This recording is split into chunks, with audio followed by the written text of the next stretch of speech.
देवरानी की सुहागरात पर बदमाश जेठानी। भैया, इसमें पूरे मेंढक है ना?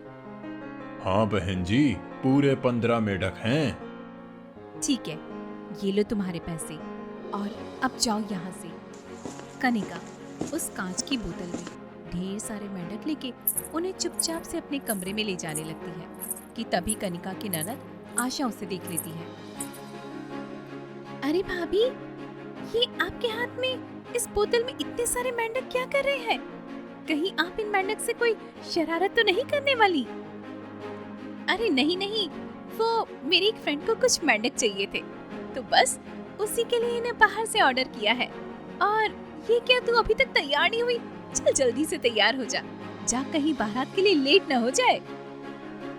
कनिका बात को घुमाते हुए चुपके से उन मेंढक की बोतल को अपने कमरे में छुपा देती है और अब तैयार होकर अपने इकलौते देवर आरव की बारात में नाचते गाते हुए जाती है। आरव की शादी एक मोना नाम की बहुत ही सुंदर लड़की से होती है।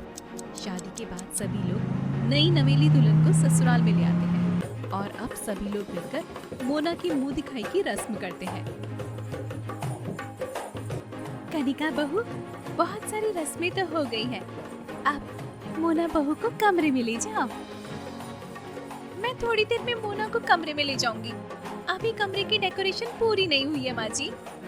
इतना कहकर कनिका सबसे चुपके अपने कमरे में जाती है और मेंढकों से भरी उस बोतल को लेकर अपने देवर देवरानी के कमरे में पहुंचती है और सारे मेंढकों को बेड के नीचे डाल देती है। साथ ही बेड में लगे सारे स्क्रू भी खोल देती है।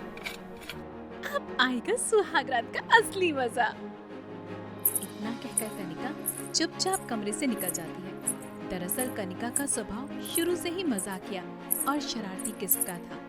शादी के बाद भी कनिका ससुराल वालों के साथ छोटे मोटे मजाक किया करती थी, लेकिन आज तो कनिका अपनी देवरानी की सुहागरात पर जो बदमाशी करने जा रही थी वो उसकी जिंदगी की सबसे बड़ी शरारत थी। थोड़ी देर में मोना और आरव अपने कमरे में जाते हैं और बेड पर बैठकर बातें करने लगते हैं कि तभी मोना को मेंढकों की आवाज आती है। मुझे काफी देर से मेंढकों की आवाज आ रही है जी, क्या आपको भी आ रही है? आ तो मुझे भी रही है, वो हमारे घर के पीछे ही तालाब है ना, शायद वहाँ से आ रही हो। बातों बातों में मैं तो भूल ही गई कि माँ जी ने मुझे आपको यह दूध देने के लिए कहा था। यह लीजिए, ये दूध पी लीजिए, वरना और भी ठंडा हो जाएगा। मोना साइड टेबल से दूध का गिलास उठाकर आरव को देती है। आरव जैसे ही उस दूध को पीता है तो फौरन दूध थूक देता है। क्या हुआ जी, आपने दूध ऐसे क्यों फेंक दिया? ये दूध था या कोई जहर? कितना कड़वा है। दूध चीनी की बजाय सिर्फ नमक ही नमक है इसके अंदर। क्या नमक? लेकिन भला कोई दूध में नमक क्यों डालेगा?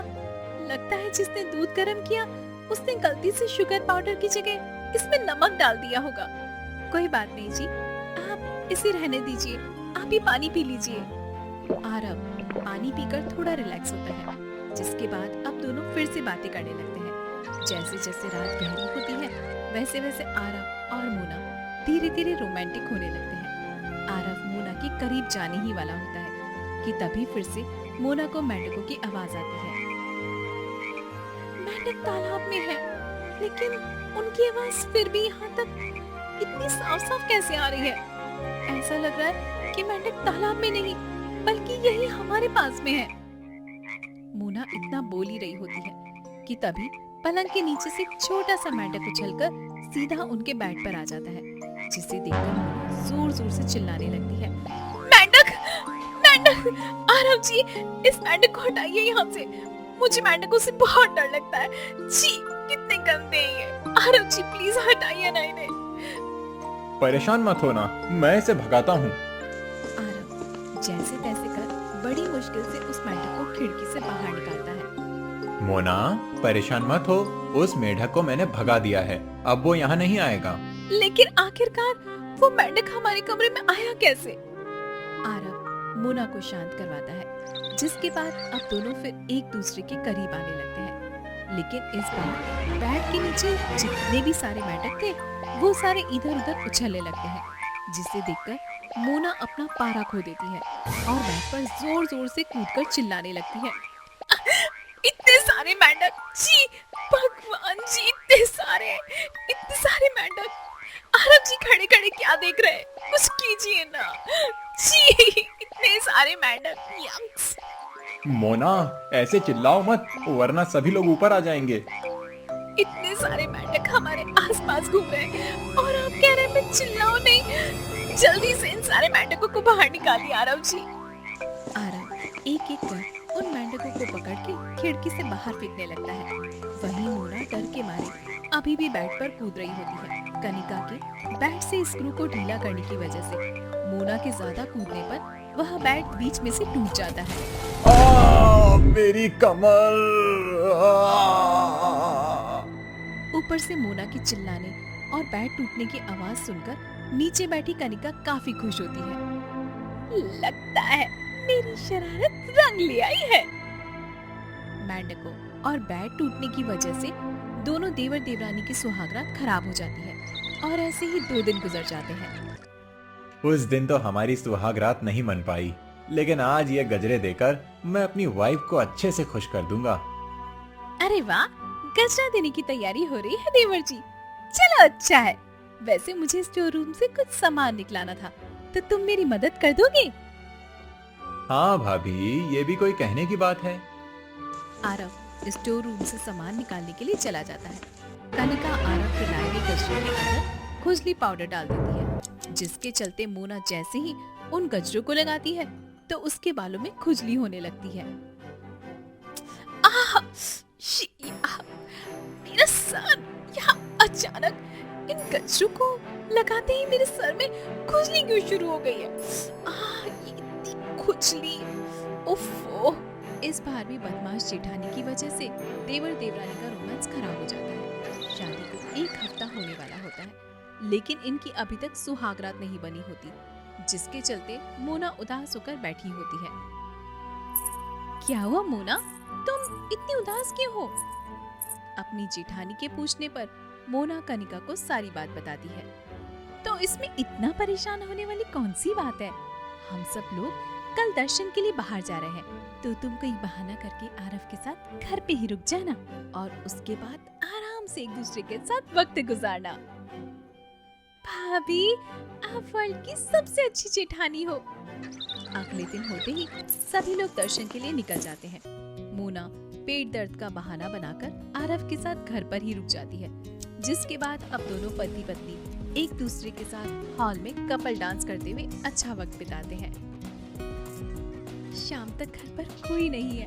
अब हम आराम से अपने इस मोमेंट को एंजॉय करेंगे, जहाँ एक तरफ घर पर देवर देवरानी साथ में रोमांस कर रहे होते हैं, वहीं कनिका एक बार फिर अपनी शरारत को अंजाम देती है।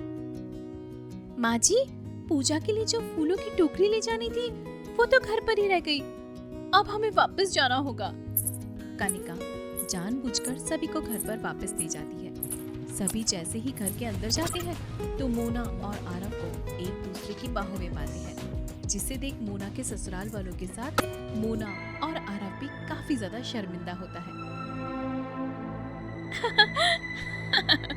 अरे ये क्या देवरानी जी, आपने तो कहा था कि आपके पेट में दर्द है, पर आप तो यहाँ देवर जी के साथ रोमांस कर रही हो। वैसे यह सब चीज कमरे में अच्छी लगती है, हाल में नहीं। सबके सामने अपनी इस तरह बेइज्जती होता देख मोना रोते हुए अपने कमरे में चली जाती है और ऐसे ही पूरा दिन गुजर जाता है। लेकिन मोना अपने कमरे में ही बैठकर रो रही होती है। ज्यादा रोने की वजह से मोना की तबीयत खराब हो जाती है। वहीं कनिका को जैसे ही यह बात पता चलती है तो उसे मोना के लिए काफी बुरा लगता है। मैंने मजाक में सच में मोना को बहुत दुखी कर दिया। मेरी वजह से उसकी तबीयत भी खराब हो गई। कनिका मोना से माफी मांगने के लिए उसके कमरे में जाती है। मैं जानती हूँ कि तुम मेरी शक्ल भी नहीं देखना चाहती, लेकिन मैं सिर्फ तुम्हारे साथ मजाक कर रही थी। मुझे नहीं पता था कि मेरे इस मजाक की वजह से तुम्हें इतना बुरा लग जाएगा। I am really sorry. मेरी वजह से तुम दोनों को इतना शर्मिंदा होना पड़ा, और उस दिन तुम्हारे साथ सुहाग रात में जो कुछ भी हुआ वो सब मेरी ही वजह से हुआ था। और वो कचरे वाली हरकत भी मैंने ही की थी। और तुम चाहो तो माँ जी को सब कुछ बता सकती हो। मैं सच में बहुत शर्मिंदा हूँ मोना। भाभी, आप कह रहे हो तो बिल्कुल ठीक कह रहे होगे, लेकिन अगर मैं माँ जी को बता दूंगी तो वहाँ पर बहुत गुस्सा करेंगी और आपकी इमेज उनकी नजरों में हमेशा हमेशा के लिए खराब हो जाएगी। इसलिए मैं ऐसा कुछ भी नहीं करूंगी भाभी। आपको आपकी गलती का एहसास हो गया, यही मेरे लिए काफी है। Thank you Mona. यह लो मेरी तरफ से एक छोटा सा गिफ्ट। ये क्या है भाभी? इसमें मनाली, शिमला, गोवा और मसूरी का 2 हफ्ते का हनीमून पैकेज है। मेरी वजह से तुम्हारी सुहागरात खराब हुई है ना, इसलिए एक छोटा सा तोहफा। अब तुम दोनों अच्छे से अपनी सुहागरात मनाना और अपने हनीमून को एंजॉय करना। कनिका की बात सुन मोना काफी खुश होती है, जिसके बाद अब मोना अच्छे से अपने हनीमून को एंजॉय करते हुए अपनी सुहागरात मनाती है।